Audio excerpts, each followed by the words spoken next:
Welcome to 1991 Movie Rewind, a podcast where we watch and review every movie released in 1991, from the all-time greatest classics to the critically panned and everything in between. We'll rediscover forgotten fan favorites and uncover hidden gems as we explore the depths of direct-to-video. Join us in our celebration of the fun, unique, and diverse films of this highly underrated year. This week, we watched Point Break.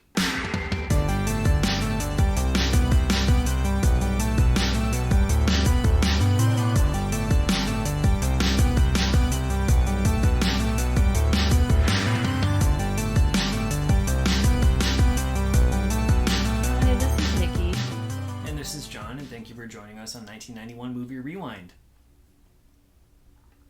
In Point Break, FBI agent Johnny Utah, played by Keanu Reeves, is working to find the culprits behind a string of bank robberies calling themselves the ex-presidents. It turns out his best hope is to go undercover and infiltrate the local surfing scene led by Bodhi, played by Patrick Swayze.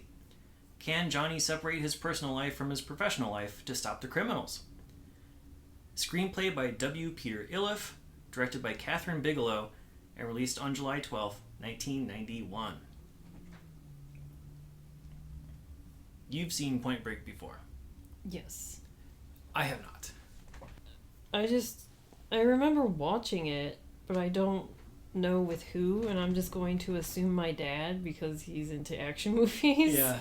Or I maybe just watched it alone because that's what I did a lot, was just watch whatever was on TV or cable during the 90s. I don't know. Yeah, that's true. This probably would have been on quite a bit. It was a decent box office hit. It obviously had legs after its release. A lot of people still remember it now.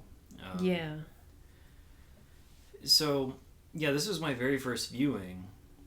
Because our family wasn't big into action movies all that much, and so if I saw stuff, it was usually at like a friend's house. Like I saw T2 at a sleepover birthday party thing for the very first time, and so we did like comedies exclusively.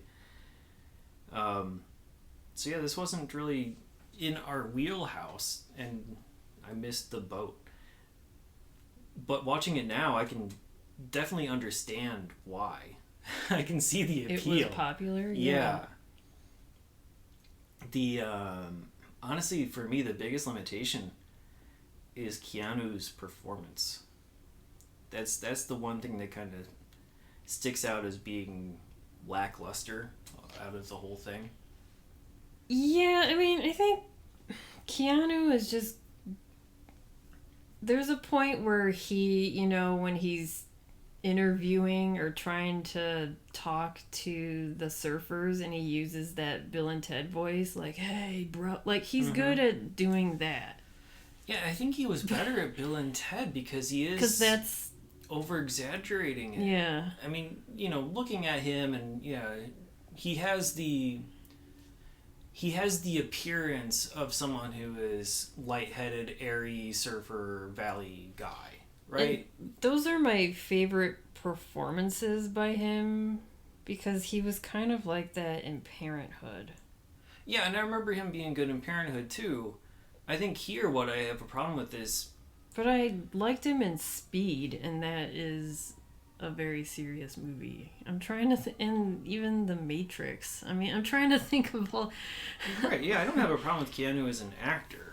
The worst acting I know him in is from Dracula, and that's just because he had to do like an English accent, and his accent was like so horrible. Okay, yeah, that was like his worst performance I've ever seen. I never watched that one, but here I feel like he's just reciting words, and his face is just a blank slate the entire time, and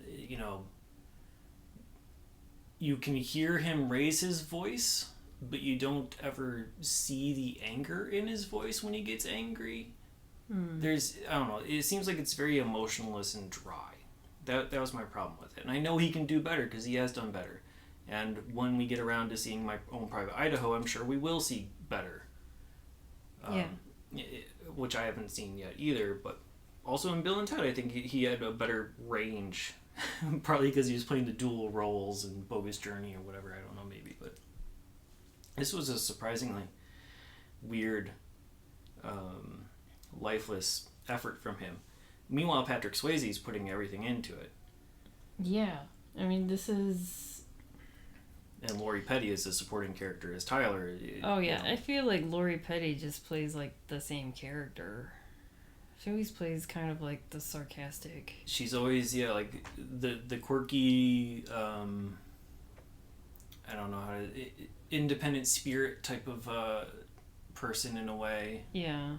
Although Which she's is fine. very dependent on people in this movie. So she's, it has that, like, vulnerability, but still that strong will behind her. Yeah, she does tend to gravitate towards a lot of those types of characters. The quirky girl next door type of a person. But yeah, I mean, both of them were great. And everything else in this movie is pretty damn good, too. A lot of action movies don't hold up, but this one does, I think. Like, Out for Justice did not hold up. I think because that's just...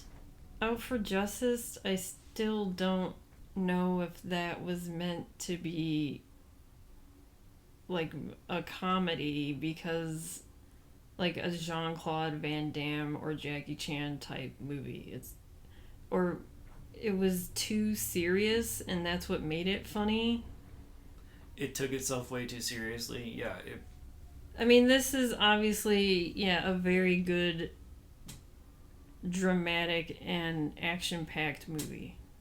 And it felt like more of a team effort, whereas Out for Justice was Steven Seagal flexing like his muscles, saying, "Look what I can do! Look what I can do!" Yeah, it was probably Steven Seagal just calling all the shots, and everyone's like, "All right, let's do whatever he says." Yeah, here this is you have two major leads who were well established to some degree. I mean, Keanu Reeves less so at this point. He had some. I don't know. He hadn't had like major success, but he had been in some stuff. I mean, yeah, I think with Bill and Ted, the first movie, and then this is kind of like his first action movie, more serious role. He had been like in the supporting comedies and or lead in the comedies up until now. Yeah. So almost like the Bruce Willis and Die Hard syndrome in a sense, where when Bruce Willis was cast for Die Hard, a lot of people said that was the stupidest thing in the world. Why would you put somebody from Moonlighting into this right? But that's lead like role? His best role. Yeah, and then it works because you can't just typecast people all the time and expect uniqueness out of movies.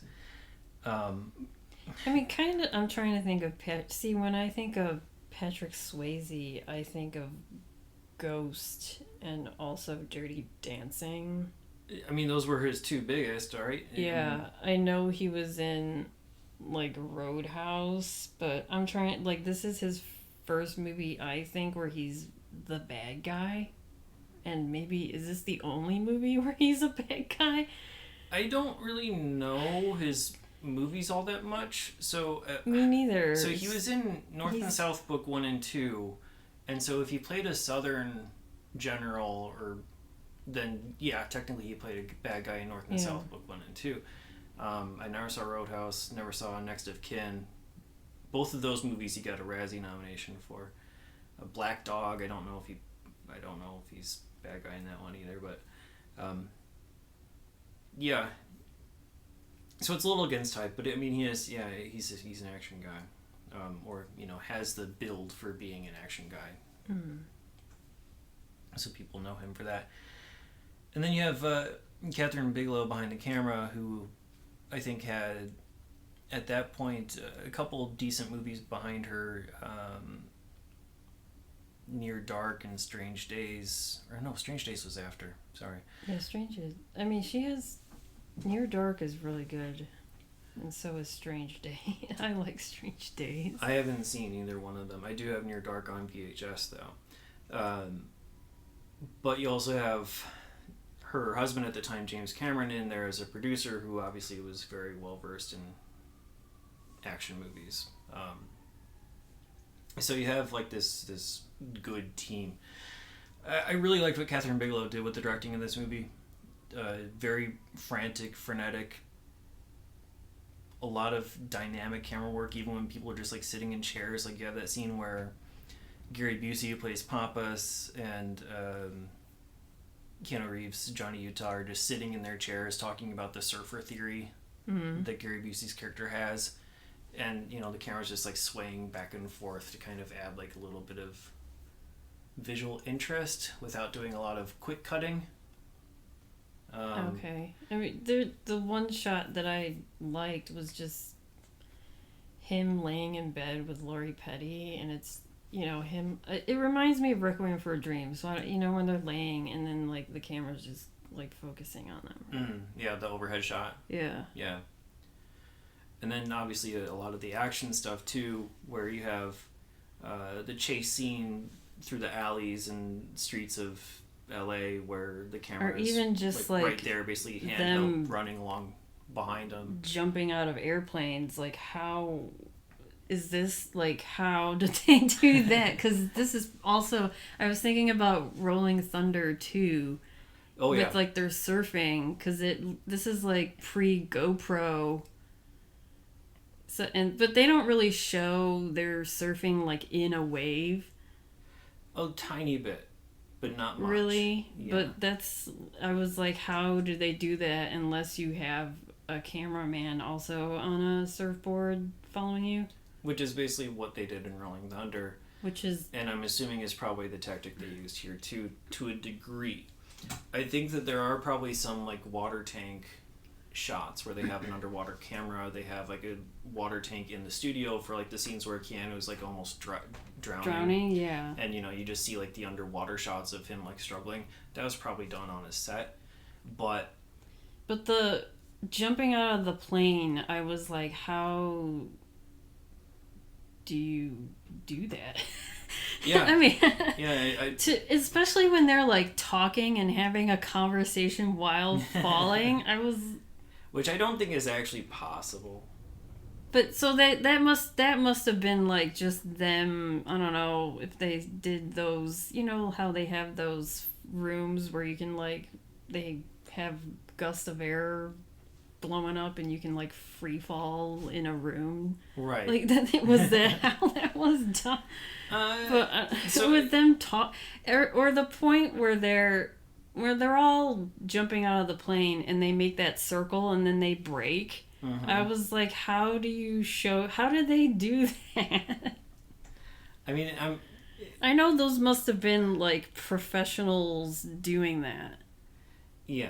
So I mean, I didn't go into the full movie making side of this movie, but just from what I understand of movie making in general, I can say that yeah, it would definitely be a mix of stuntmen with real actual cameras with real skydivers for some of the larger stuff, and then for a lot of those shots where you're seeing the faces close up, or you know, like, yeah, that is not done in the air. That would be done I'm through assuming, because like when they're kind. just free falling and having a conversation while falling. Yeah, so that'd be like wind tunnel type stuff, or you know, rigs with strings that are composited out later. Because I mean, even though you don't have the super fancy CGI graphics that we have today, which don't always look great but sometimes do, you still have the ability to remove wires digitally. Mm-hmm. And you've had that for a while, so you know, they could be hooked up to wires and just sort of floating on rigs, and then they just digitally remove the wires in post-production as part of that too.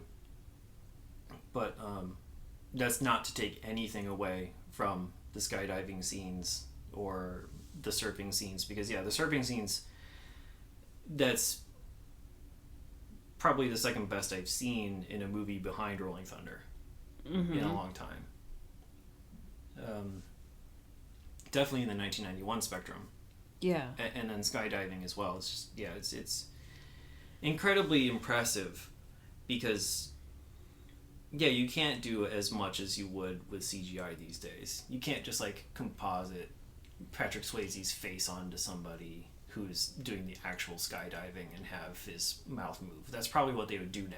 You know what I mean? Which is stupid. Yes, it's stupid. I don't like it. but it's safer. Yeah. And that's what they would want to do. Here, Patrick Swayze did his own skydiving. Yeah. Occasionally. I think there's conflicting reports on that, but there is at least one shot where he is in a plane and he jumps out without, telling people that he was going to do it. I think, I also read that he was just, like, really obsessed with it, that he would just jump out of planes so many times to the point where they were like, okay, you gotta stop. We have to make sure you don't have an accident before this movie's done. Yeah. So, yeah, it's pretty fascinating to watch. I don't know, it's sort of like one of those nature documentaries in a sense, sort of like Rolling Thunder, because you have the action of the scene, you have the dialogue, you have the tension of the scene, but then you have all of this beautiful scenery behind you. You have like these mountains, you have these cliffs and waves and everything. It just adds a whole nother layer of visual interest on top of everything else, and it just works really well. I think the story overall does a pretty good job of keeping the progression going. I mean, it starts off with the robbery, the bank robbery. Yeah, I mean, it technically starts off with Johnny Utah doing target practice in the rain with the shotgun. Yeah. Okay. with his trainer saying, the GIF. 100% Utah, good job! Yeah, that's where you see the GIF with him doing the thumbs up, like people share all the time. Yeah, which is like, why is that being done in the rain? And except to, I guess, to give a little sex appeal right at the beginning? Yeah, I don't know. Unless it was like a callback, because at the very end he's in the rain. But that wasn't even like shooting anyone. Yeah. Unless that's like... I was also thinking about this, because if you have to be an FBI field agent... So he used to be a quarterback and he stopped because he fucked up his knee. Mm-hmm. I thought if you're an FBI field agent, you have to be like a tip-top shape.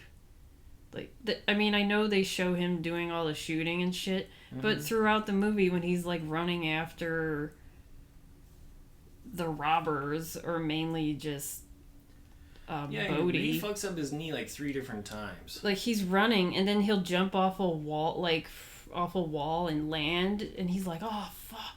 Like he does that like 3-4 times. I'm like, to the point where I'm like, you're really gonna fuck your knee up where you need like surgery or something. But I thought, like, if you're an FBI field agent, don't you have to be like in tip-top shape? I don't know. Probably to some degree. I mean, they show everyone doing the blindfolded brick diving, like, as one of the next scenes.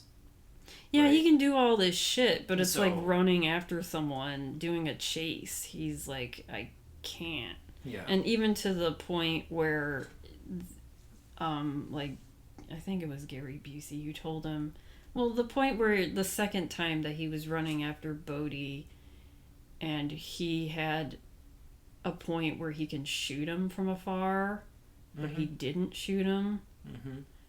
And Gary Busey was like, you shot your gun, and we know that you're a good shot, so why didn't you shoot him? So he's good at all these other things.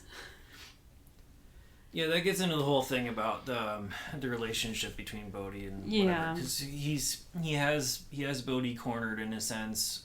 He's waiting on the chain link fence, and Johnny has the opportunity to shoot him, and instead like screams out of frustration and shoots his gun in the air. So they know that the firearm was discharged. He's like, I can't kill him. I missed. He's like, bullshit, you didn't miss. What really happened? Yeah. But he's not going to say, oh, I let him go. Right. Which, that's one of the weaker parts of the movie for me, is the relationship stuff, oddly.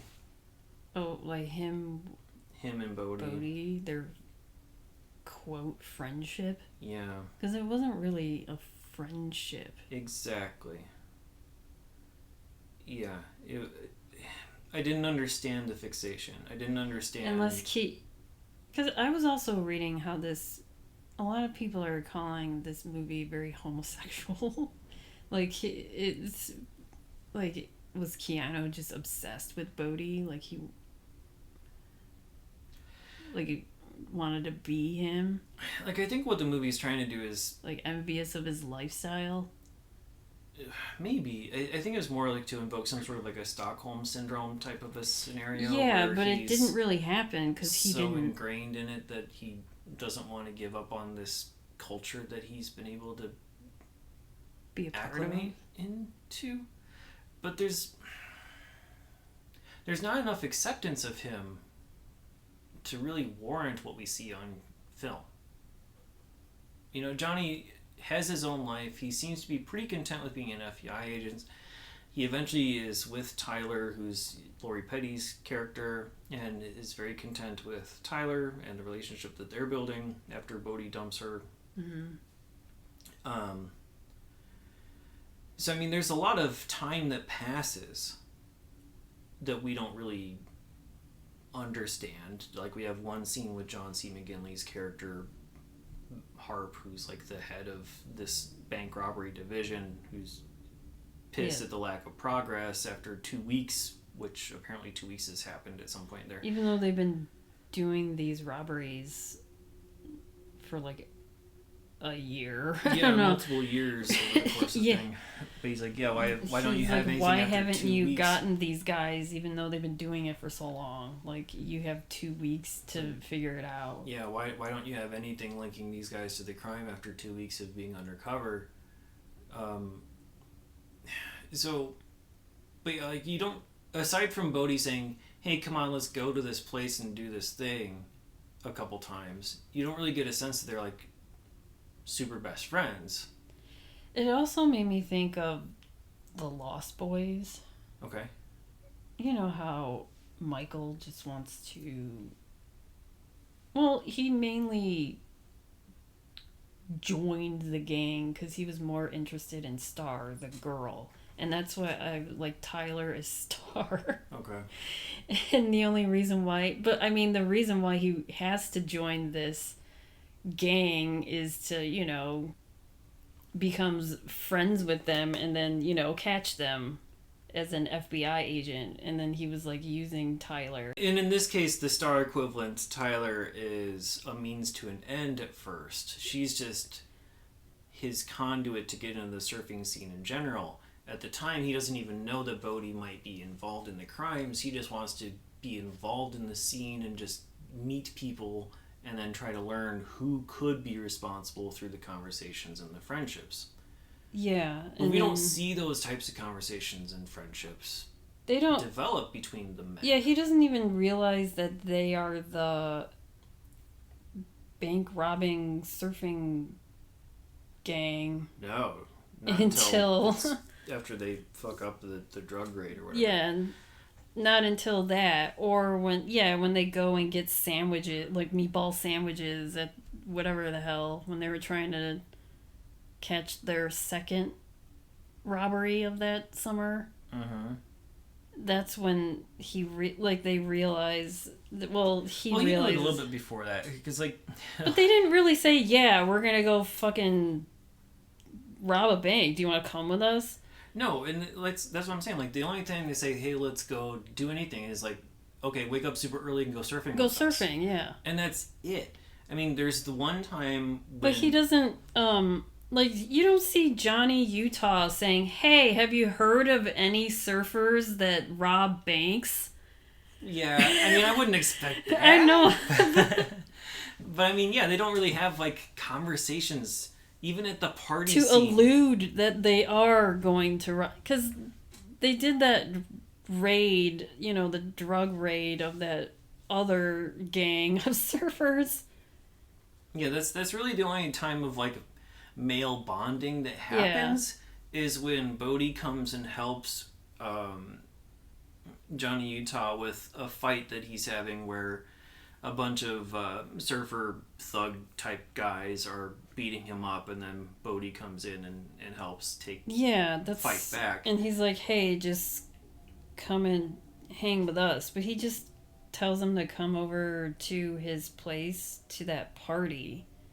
Right. And then there's like no major conversation between them at the party either.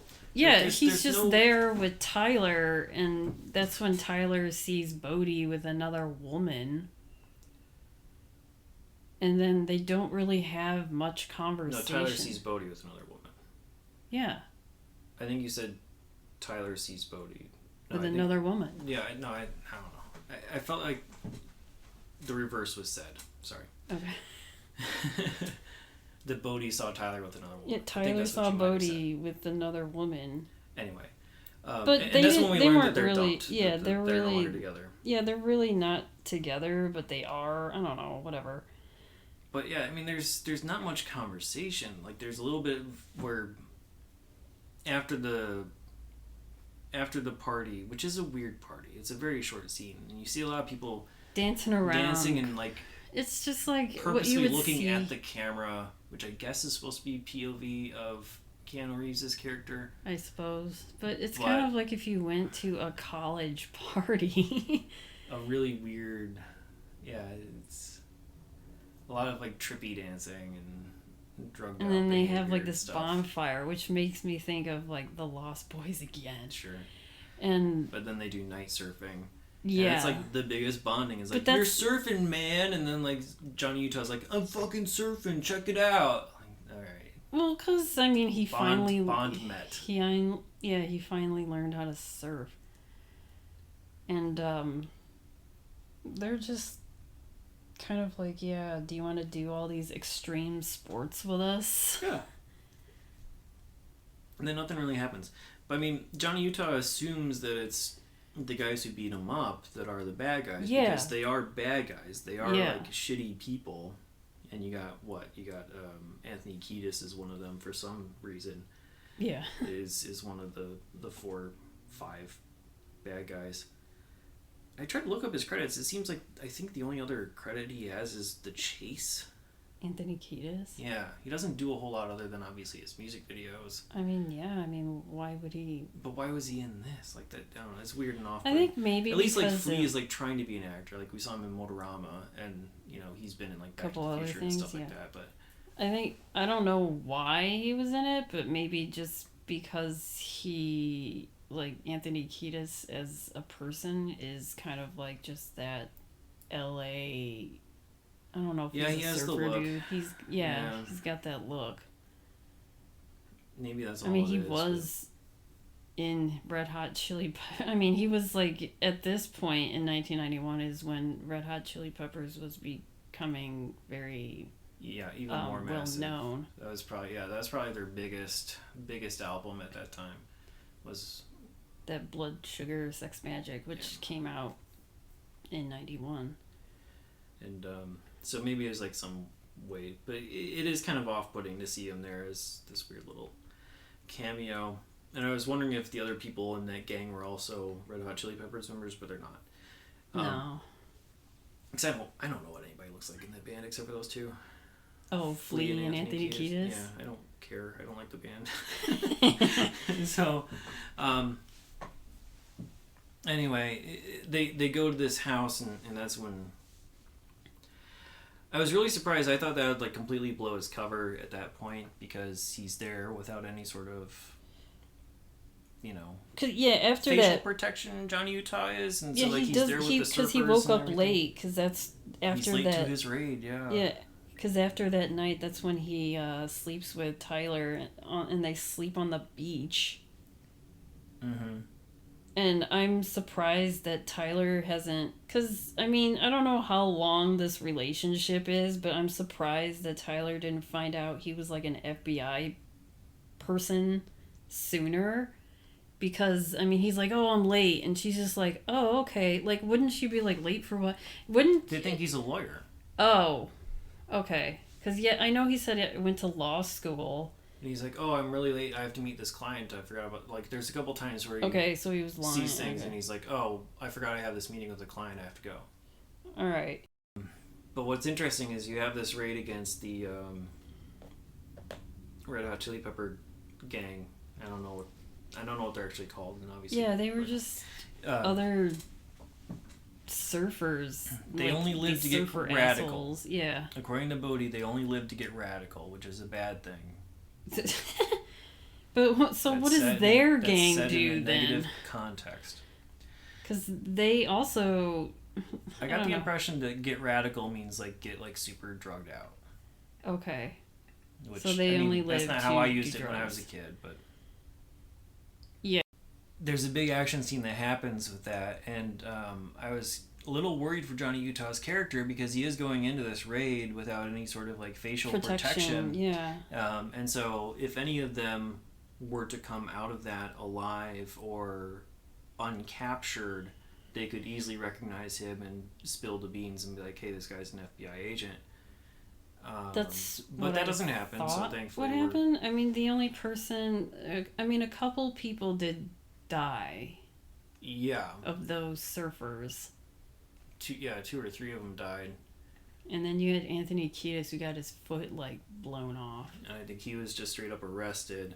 Yeah. And then, like, a couple other people were arrested. But he could have been like, hey, I recognize you. But whatever. I mean, who's he going to tell? Jail, who's he going to say, like, right. oh, like, there's no one to tell on him. Yeah.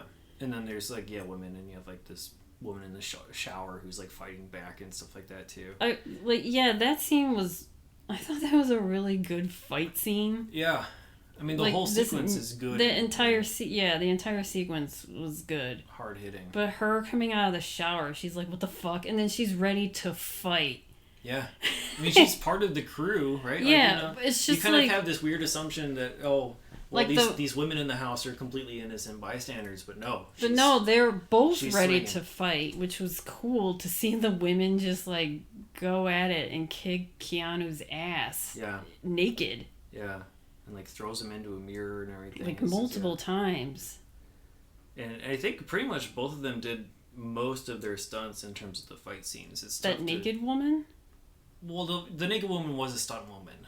Okay. Like, that's her job in Hollywood. So, yeah, that was not a problem. But, I mean, like, Keanu and Patrick Swayze, I think both generally did most of their own stunts. I know that the running scene where he's being chased in the mask, Swayze was not there for that. He was doing press for Ghost. I read that. But other than that, like, like a lot of the skydiving stuff he did himself, and, when they're tossing each other around and fighting and near the end, then that's all them, I think. But what I didn't expect for that whole action scene with that raid, I was not expecting the lawnmower to be foreshadowing. That was an interesting little twist too. So at the beginning, he's trying to Johnny is on the radio with a couple of the other FBI agents, basically saying like, "Hey, hold off because like they have a bunch of guns. You gotta be safer about this." And they're like, "Oh, we can't hear you because of the lawnmower." Mm-hmm.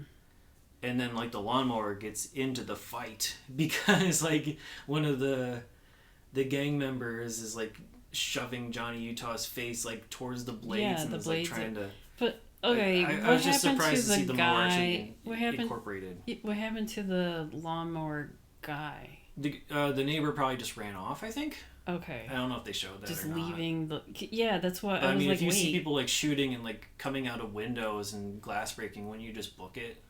Yeah, and then forget about your running lawnmower. Yeah, like fuck it, like let them deal with it. Yeah. But yeah, it gets really close, and I guess that I think that was a real lawnmower, maybe with some of the blades like dulled.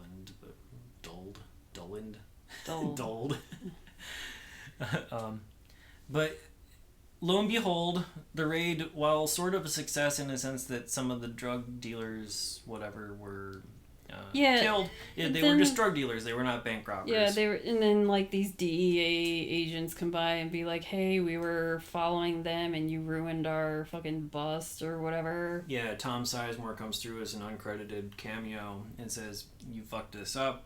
I was undercover, and we were getting close to getting the bigger fish, and you just fucked it up." Yeah.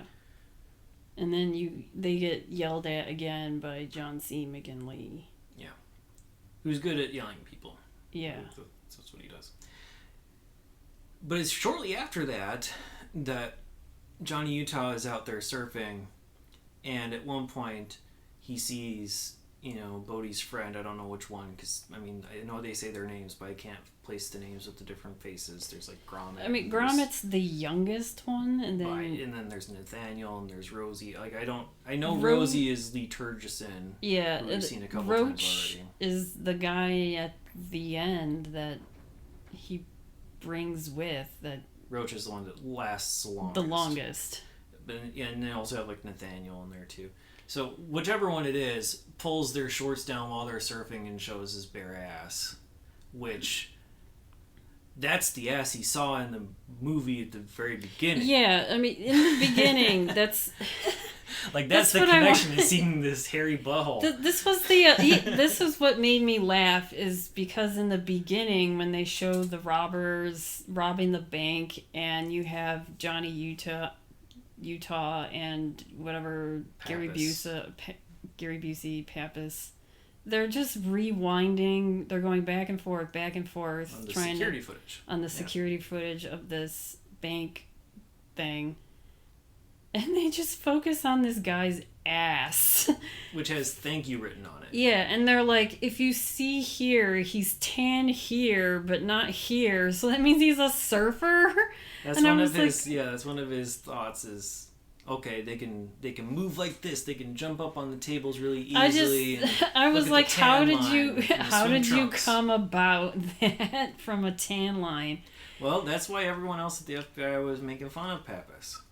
Right, but I mean, everyone he was giving him right. shit.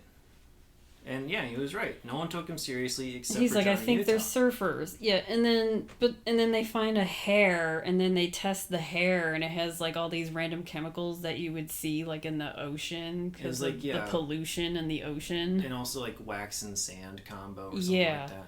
And so then, they go around stealing people's hair, which is a that really weird sequence. point was like cheesy to me. I mean, because that's when Keanu uses that "Hey bro" attitude or his voice, and he's like, "Hey bro, you got this huge spider on your back. Let me." And then he like cuts his hair, and he's like, "Oh, I got it." Yeah. But I was like, why did you have to do it this way? I don't know. It's such a it's an off-putting sequence because it really doesn't help the movie like at all. That scene made me laugh because I'm like, this is too cheesy now. Yeah. That was cheesy. That was like, I think, supposed to be intentional comedy, and then you have like Gary Busey saying something like, "Hey, have you seen my kid around here?" or something like that, and then he just like cuts the hair of the dude who is in like "Don't Tell Mom the Babysitter's Dead" and like whatever, like that red-haired guy, one of his stoner friends. Okay, so he had two people from the movie. Yeah, two people from "Don't Tell Mom the Babysitter's Dead." Okay. Because Christopher... The brother... How do you pronounce the last name again? Pettiot? I forgot. I don't know. I mean, it's really... The prim and proper brother from "Don't Tell Mom the Babysitter's Dead" is a shop worker. I want to say Petier, but I don't know. That's probably right. Petiot. Anyway, he's a shop worker who sells Keanu the surfboard. The surfboard. And everyone's making fun of his surfboard because they're like... Yeah, and his age, too. It's like, oh, you're 30 or whatever it is, and you're just getting into surfing now? What a doofus.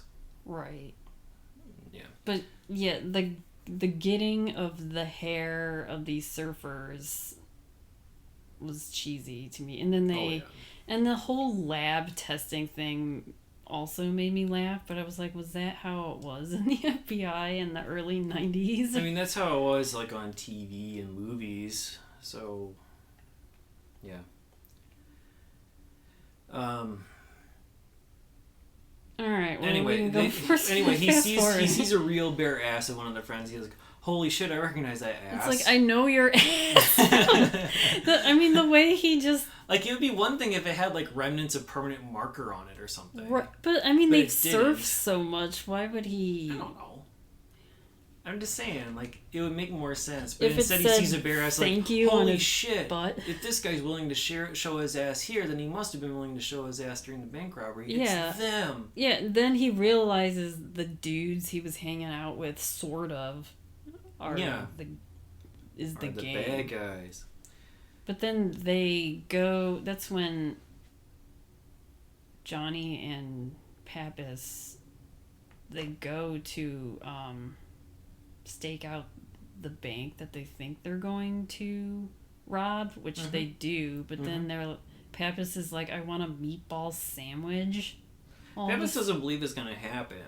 And so he's like, I'm bored and hungry. He's reading the funny pages. He's like laughing to himself at the comics that are in the newspaper while Keanu is off getting a sub. And you can see the bank robber is getting out of the car and going into the bank while he's paying for the sub. Right. And of course, Pappas isn't paying attention. He's not paying attention. And so they only see it after they get out. They could have just done the reverse. Like, if you want your own sandwich, then you go get it. I don't know.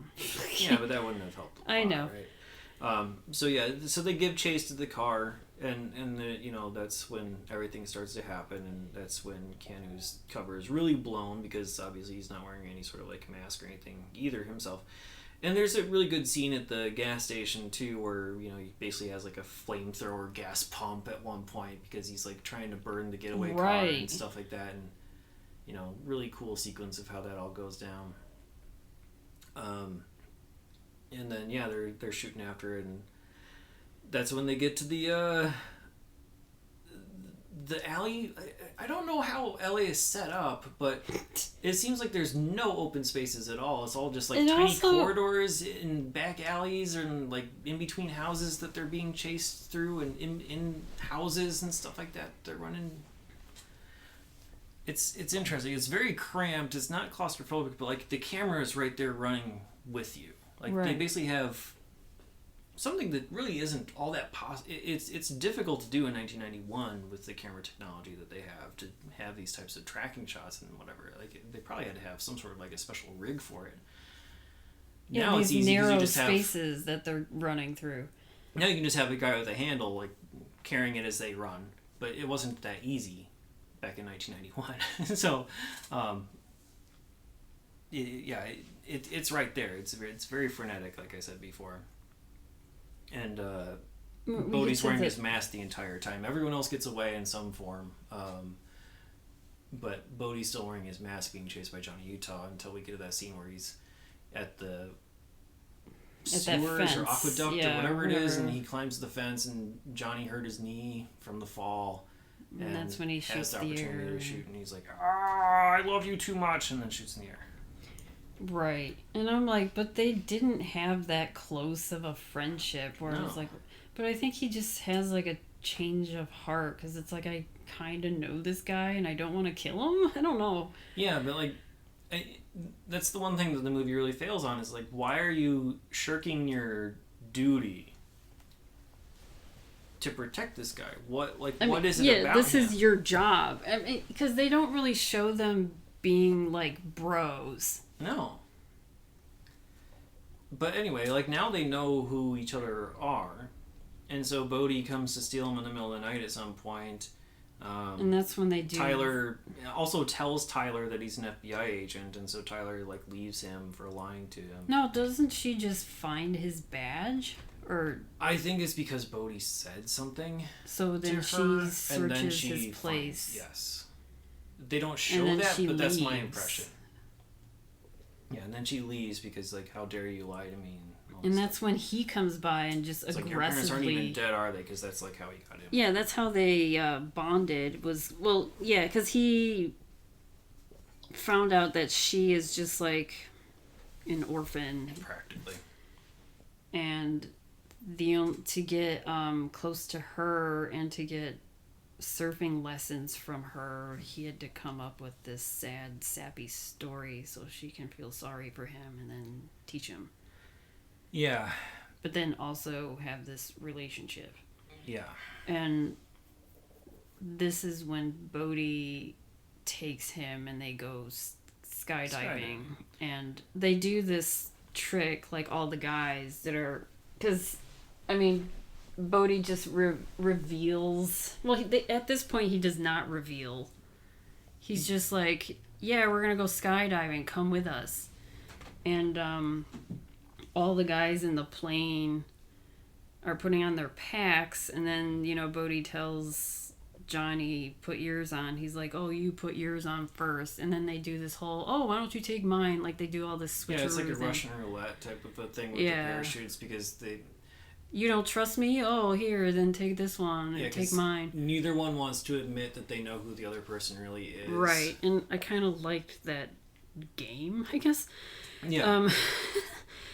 But as this is where we get as they're falling, this is when Bodhi reveals that he knows Utah's an FBI agent, and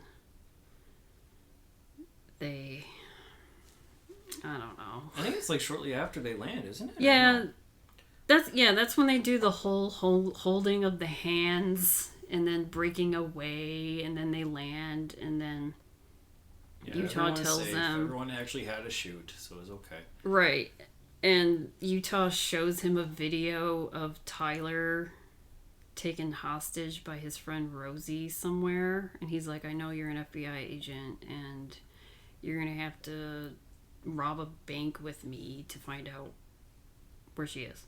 Yeah, like, I have to get somewhere by 3 p.m. or else she's dead, so you gotta come with me and do this thing, otherwise she's dead. And Rosie is like a...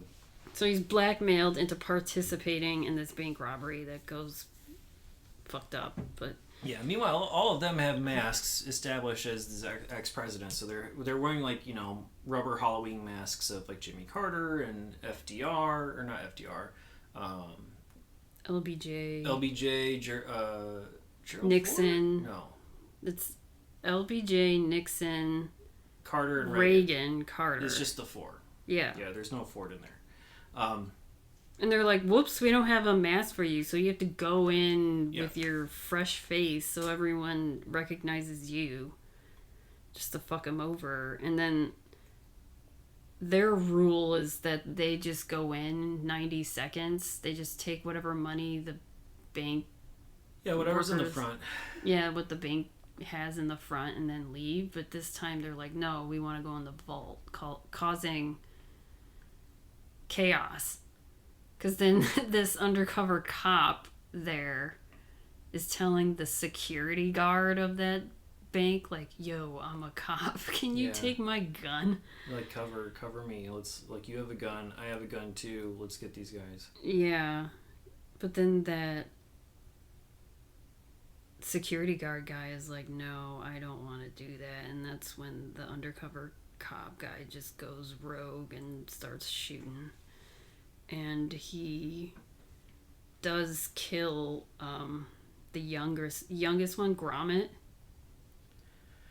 Yeah, again, I don't know who is under which mask or whatever. All I know is the guy who played Nixon, like, whoever is in the Nixon mask, that's the one that was dying. Okay, probably Gromit, I don't know. And that's when they just leave the scene. But, you know, before that, they just leave Johnny Utah there, and he gets arrested.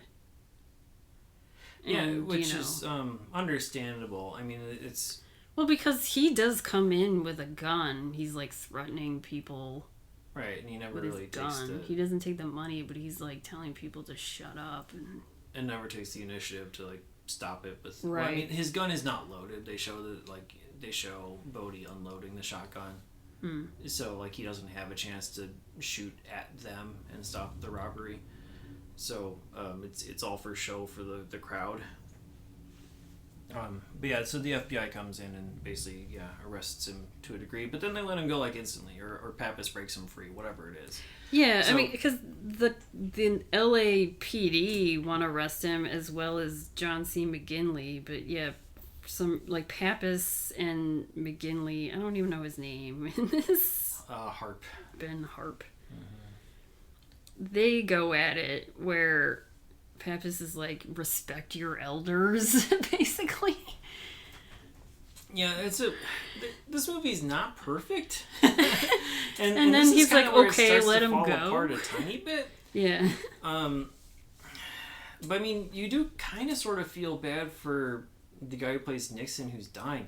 I think because he didn't want to, like, yeah, he's a bank robber, but I mean, one of their mantras is they never shoot anybody, right? They never go to the vault. They never shoot anybody. They never fire their weapons in one of these things. It's all about chasing the adrenaline rush, right? So, you know, like, you kind of feel a little bit bad about him dying because, but they Bodhi fucked it up by going to the vault. But that was all Bodhi's decision. It wasn't his decision. It's not like, you know. Well, he fucked it up. Not like Gromit or Nathaniel or whoever. Yeah. It's like, hey, let's all do the vault this time. They're like, oh fuck, Bodhi says to, so I guess we got to do it. Yeah. But that's also one of the problems with the movie is, like, I don't know who the fuck that guy is. Like, I don't know who Gromit is from Nathaniel from Roach. Like, I really don't, because they don't build those characters at all. Not until like It's a huge the cast, but like end, you have really. 4 characters that have any sort of substance. You have Johnny Utah, you have Bodhi, you have Tyler, and you have Pappas. That's it. The rest of them, like, I don't give give a a shit shit because they don't like. because you don't know who they. Yeah, And they're like super stereotypical. Like Ben Harp is just. Well, yeah, you don't even I'm know. a bad, angry boss man. Well, and then Roach, like. Roach just lasted the longest of the. But he doesn't have any like Besides substantial Bodhi. lines or. But he had the like near the end when he was Substance. dying. That's when you start to feel for him. That's like the only. Yeah, he's there to have like some empathy and be like, oh, look what Bodhi is doing. Yeah. But And aside Bodhi, from that, he's just fodder. Yeah. You know, he doesn't have any characterization. He doesn't offer anything. He doesn't, tip anybody off that he's part of the crew. You know what I mean? Like, they're just there to be people to get the story to move along, and they're not, like, providing any sort of insight. Right. It's really just those 4 that have any sort of, like... You don't show characterization or how, insight. like, you don't show them as, like, a family or something like that. Like, it's like, how did they get together? Yeah. And do this in the first place? Like, Bodhi was like, hey, you 3, let's rob some banks. Right, yeah. Like, we're talking about how we don't see the camaraderie between Bodhi and Utah. We But also you don't see the camaraderie between Bodhi him and the other 3 He's just bank like, robbers. he's the ringleader, but, like, does he have something over them as well? Right. Like, you have to do what I say, or they're just like, oh, he's a cool dude, and whatever, I'll just do whatever he says, or he'll kill me. Or are they just hangers on, and who knows? We don't get any sense as to what they are like. Yeah. So that's a bad thing. Anyway, Pappas is able to get them out. They go to an airport where Bodhi's about to flee the country, basically, try to get to Mexico through a private plane that they chartered. And then there's like a whole nother shootout because Pappas follows and sort of blows the cover in a sense because he wasn't supposed to shoot, I don't think. Well, Like Bodhi Johnny was gonna goes up to them and he's like, hey, I have backup, so don't even bother and then trying to kill me. Utah was gonna get in a plane with Bodhi to just sort of like carry on the charade or whatever, and then Pappas doesn't notice that one of the other 3 is behind him, and so he comes out like with his gun and he gets shot in the back by one of the other guys, and Pappas shoots back. Yeah, this is when the second guy dies. And now this is back to where it's Roach. It's only Roach and Bodhi and Johnny. And Roach has also been shot in the same thing that kills the guy who plays LBJ. Because they die in sequence of President. Yeah, that's what I So Roach is Carter. And so he's injured in the plane. He's been shot, but the guy who played LBJ is dead at the scene in the same shootout. Mm-hmm. Pappas gets him, and he gets Pappas. Yeah. So Pappas is also dead. But anyway, those 3 are in the plane now. Yeah, Utah, Bodhi, and Roach. And this is where they fly. Well, this is where, Bodhi and Johnny. Well, Johnny's just like, tell me where Tyler is. He's like, yeah, not until we get out of this plane, basically. Right. And so another skydiving scene with Roach, who is basically half dying. Dead. Bodhi's in denial about it, puts the backpack on, and like basically shoves him out the plane. He's able to deploy his chute, but we see him dead on the ground after. Yeah, that's why I was like, bleeds out like after pulling the chute or something. Okay, because all I or just saw lands was his... badly and finishes the job. I don't know. Okay, all I saw was his dead body, and I was like, so he just flew him out. Because I was like, does he even have energy to pull that string? But they show his chute deployed. Okay. But I don't remember if we. But see he him was in the probably air. yeah. I mean, he was like half dead by that point because he was saying, "I'm getting cold," and that's when Johnny is like, "Well, you're losing blood." Yeah, and Bodhi jumps out of the plane, but does not leave a chute for Utah this time. So Utah is supposed to stay on the plane, I guess, and Wait, let what is them it gonna escape. Yeah. And so, but nope, he jumps out without a chute and comes chases after him and latches on to Bodhi midair with a gun. He's falling however many feet, gun in hand still, chasing after Bodhi. How do you do this? I don't know. And surfing, air surfing. He's got a good core, so he's able to. I mean, it's an action fly. movie. I will say this is a lot more believable than like a lot of the Fast and the Furious type movies. Oh yeah, I mean, it's just like there's this nothing is in here that seems like completely out of the realm of possibilities. It's just. It's just like, okay, he really could have. I mean, this is like out of pure luck that he landed on Bodhi. Yeah, I think you can. I think you can aim for people. I think that's not I think if you like make your body. Into a when bullet, you're you diving around. But I'm just saying, like, you're concentrating so much, you still have that gun in your hand. Like, wouldn't that just fly out of your hand because you're falling at such a huge speed? That's probably true. Yeah, unless it was holstered and he unholstered it when he got to Bodhi. I don't know, but I mean, he does land on Bodhi, and Bodhi's like, "You're fucking crazy." Yeah. And that's when they're fighting while falling again. And that's when Johnny's just like, pull your chute. And Bodhi's like, I'm not going to do it. You got to drop the gun. Yeah, you got to drop your gun and pull it. He's like, we're going to crash together. and we'll both die. And we'll both die. I don't care. And that's when Johnny's like, you're fucking crazy. I just think it's funny. These people are like, arguing in midair, but they do deploy the chute like very last Johnny second. Like reluctantly does it, but his knee gets fucked up again, so he can't chase after Bodhi. Yeah, he gets away in a car, and then Tyler is let free by Rosie because he meets that's who is in the car. Rosie and Tyler were in the car. Tyler is let loose. Rosie and Bodhi leave, and then he gets away. And then fast forward to however many months later.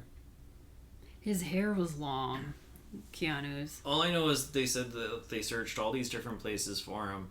And here they are in Australia because Bodhi had talked about this 50-year storm, which I thought was 200-year storm. I don't know, whatever. Some massive storm that's going to create the biggest waves possible. And that's what he really wants. That's like the ultimate rush. That's the junkie. And so, of course, he's going to be there. And so Johnny is there to confront him in Australia, which they have a big fight on the beach, whatever, after talking about shit, and we learned that Rosie died off camera too. He picked a fight with somebody and got shot in some bar somewhere. All of his gang is dead, so everyone's gone. But they have a big fight on the beach. Again, really really well done. And I think the way they have like the waves come through and sort of almost drown Johnny again was pretty effective, because it'd be very easy just to have like a rain machine on the beach to simulate what's happening, but to have like the waves come through and everything like that too. An actual storm that happened. It's just extremely well coordinated. And then he pops out after that fight's done, and they're handcuffed together, and Bodhi's like, "What? No, I wanted to ride the wave. I wanted to ride the wave, and now I can't because I'm handcuffed." He's like throwing a little baby fit. Johnny just lets him go, and that's when the Australian police are like, "Why did you do that?" And he's like, "Well, he's gonna die anyways." And then he throws his badge in the ocean. Yeah, okay.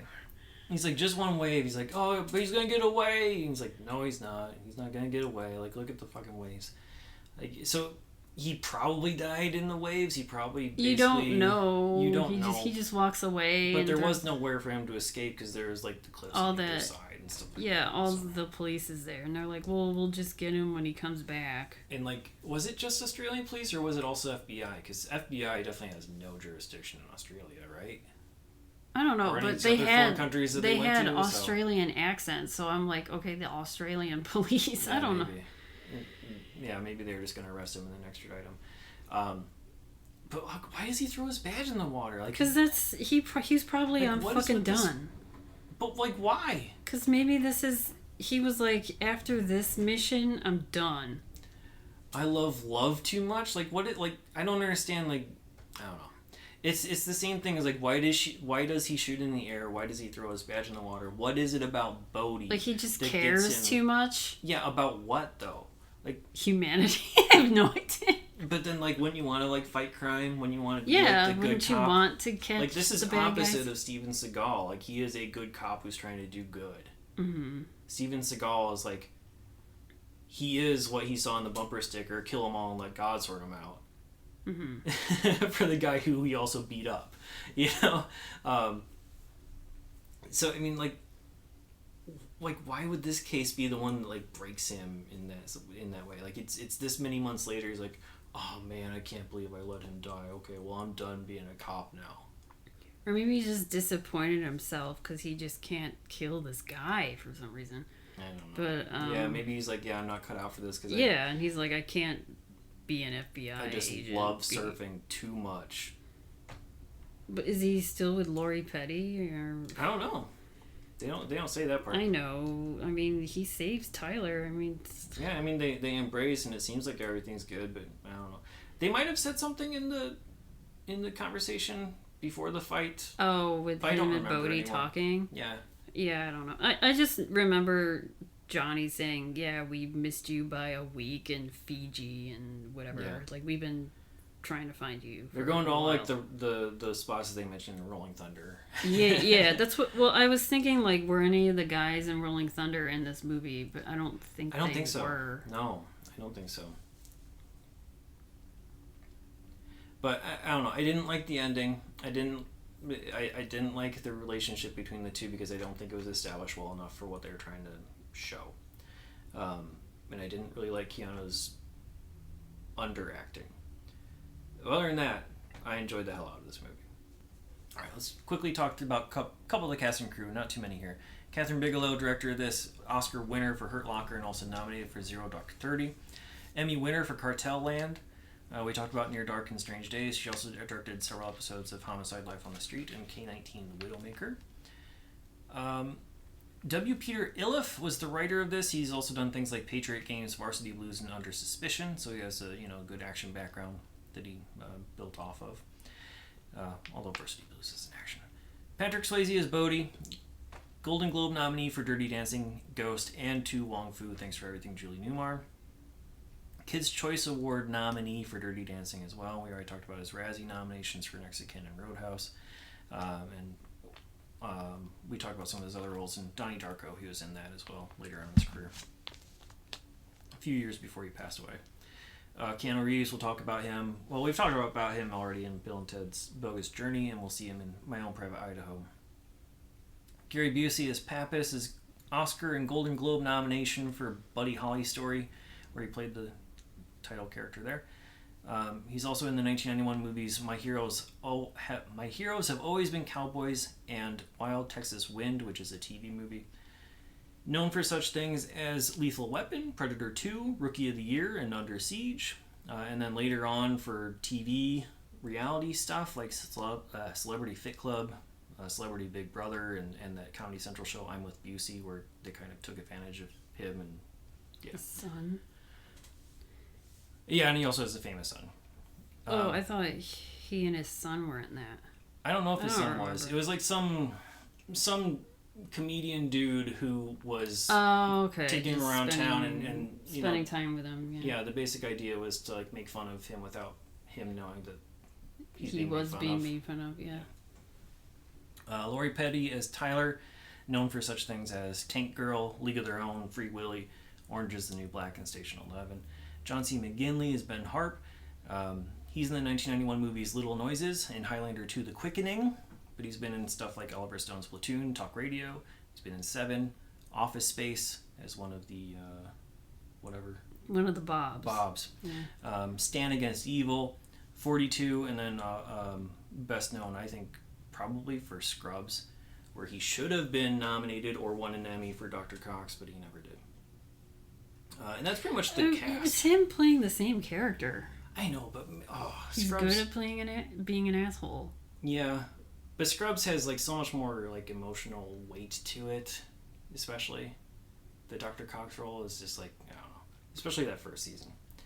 Anyway, but yeah, it's it's the same type of like screaming, raging asshole here, except without it's the redeeming part. Comedic. I don't know. Yeah, without the redeeming part, without any sort of like, you know, humanity behind it, like you see in Scrubs. And then that's about it, because we've either talked about some of the other people, or they don't have a whole lot of credits, or they weren't very consequential to the plot, so I didn't really write them down. Awards talk. At the MTV Movie Awards, it was nominated for the Best Action Sequence, but lost to Terminator 2. It was nominated for Most Desirable Male for Patrick Swayze, but he lost to his co-star Keanu Reeves, who won for Most Desirable Male. For the same movie? For the same movie. And then it was also in the quotes montage thing that we talked about in the past. With the Vaya con Dios? It could be Vaya con Dios. I don't know. It's one of those things where IMDb just mentions it, but until we actually have a copy of the MTV Movie Awards in our possession, we don't know what quote it was. I forgot what... There was another movie so where... So if you guys have a copy of it, let us know, please. There was another movie where someone said Vaya con Dios, and now that we saw... Because I was like, isn't that in Point Break? And now I can't think of the other movie. I don't know. But, I mean, the other quote that was said early on in the movie by John C. McGinley to Johnny Utah was young, dumb, and full of cum. That's probably not what was in the MTV movie. I know. You never know. Right? I don't think they would say that unless they, like, was cut that out... like one of the first times that was said? In a movie or something like that? I think so. Because, I mean, I've heard that line so many different times. It's probably from this movie. It could be from this movie. It's weird how these things like originate. Sort of like denial isn't just a river in Egypt, right? Like you hear that all the where time. Does it come from? Stuart Smalley, SNL is like one of the first places that was probably broadcast, because you hear him say that line and people just like break out laughing raucously and like, oh, geez, I guess that wasn't a thing back then. So. Like, who knows? Where do these sayings come from, really? Yeah, what is the first place? So that could have been, maybe it was, maybe that was part of the quotes montage. But it also had they also had a fake nominees, like, you know, commercial bumper thing, sort of like you have the best animal actors at the MTV Movie Awards, where we don't know exactly who it was.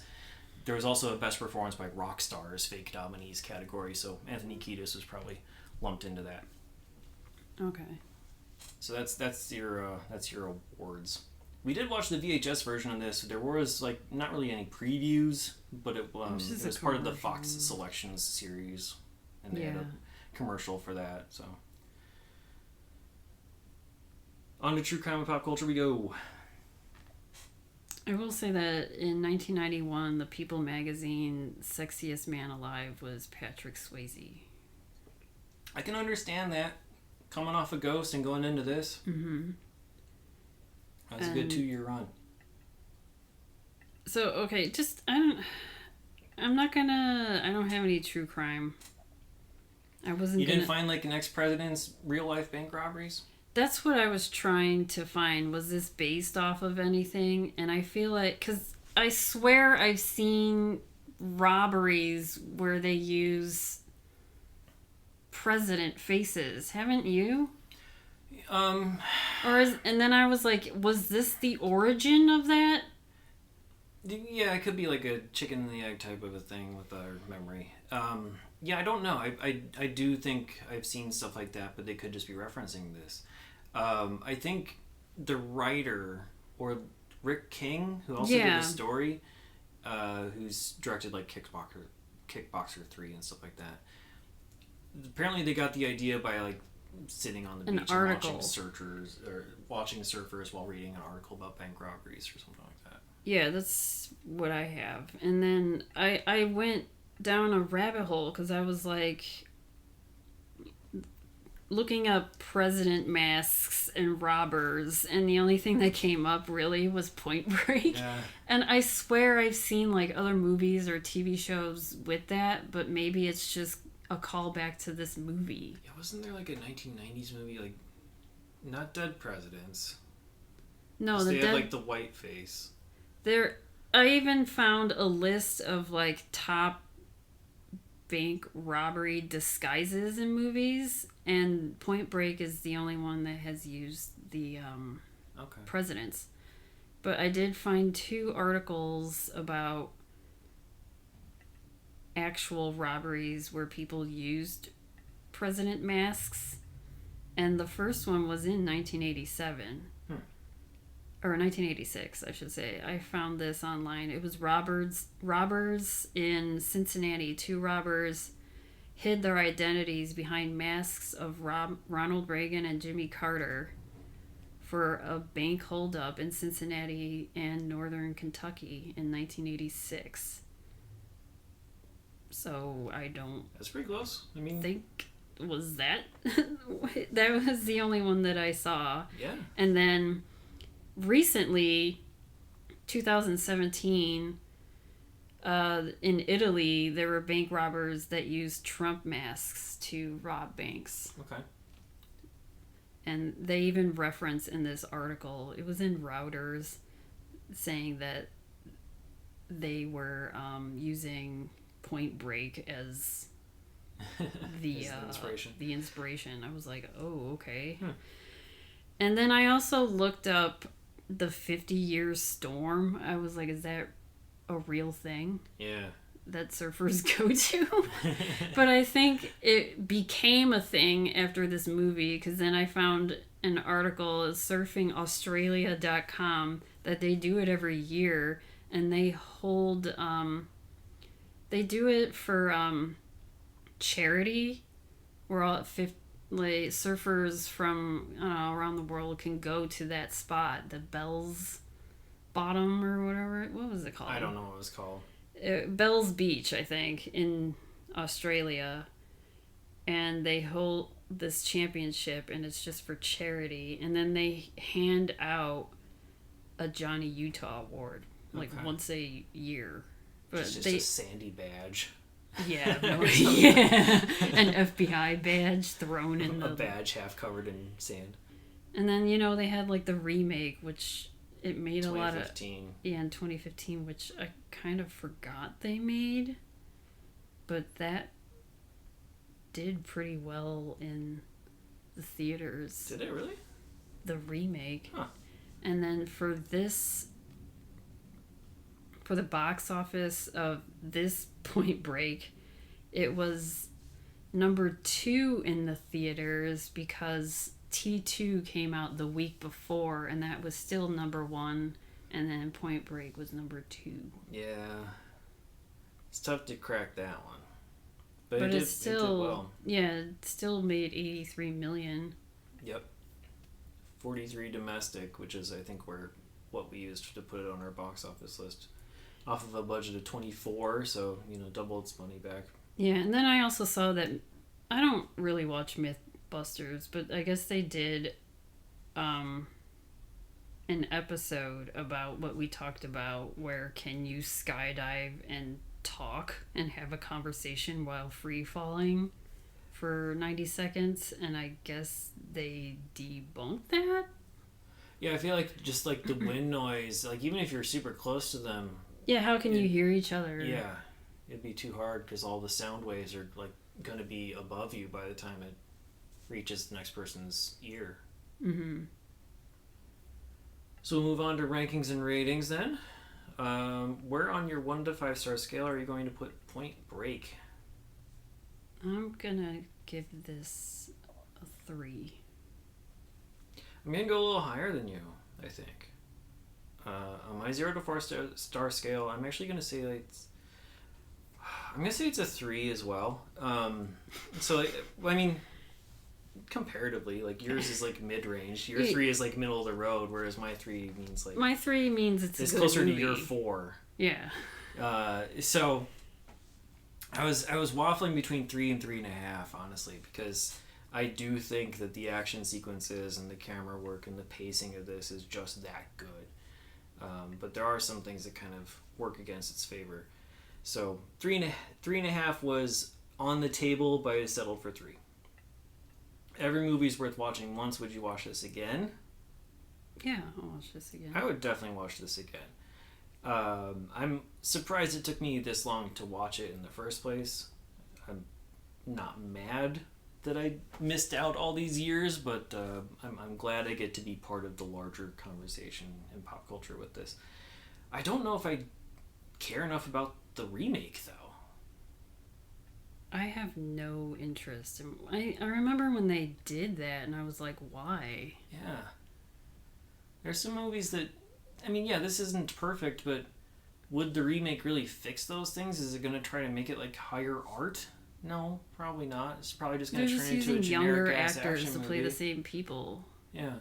That's what I thought they were going to do with Top Gun, but they didn't. They just made it a sequel. Like, if it became like a sequel where, I don't know, Johnny, Utah, and Tyler had a baby, and like their son... apparently was talks of a sequel. Oh, okay. That they were going to possibly do a sequel. But I forget. Like their son or daughter is now grown up, and he or she becomes FBI agent or whatever. I don't know. But yeah, I would watch this again. Don't really have any interest in the remake. If you out there want to watch Point Break as of this recording in November 2022, it's available on Netflix, digital rental, VHS, or DVD. As always, check your local listings. You can listen to us on all of your major podcasting platforms. Please remember to rate, review, subscribe, and tell your friends. You can email us at 1991movierewind@gmail.com. Follow us on Twitter, Instagram, Letterboxd, YouTube. Just search 1991 Movie Rewind or go to 1991movierewind.com for the full list of movies, along with show notes and more. Next week, for our Thanksgiving-ish episode, close to it as we get, it's Dutch. We're going to watch Dutch. That's only available on VHS and DVD.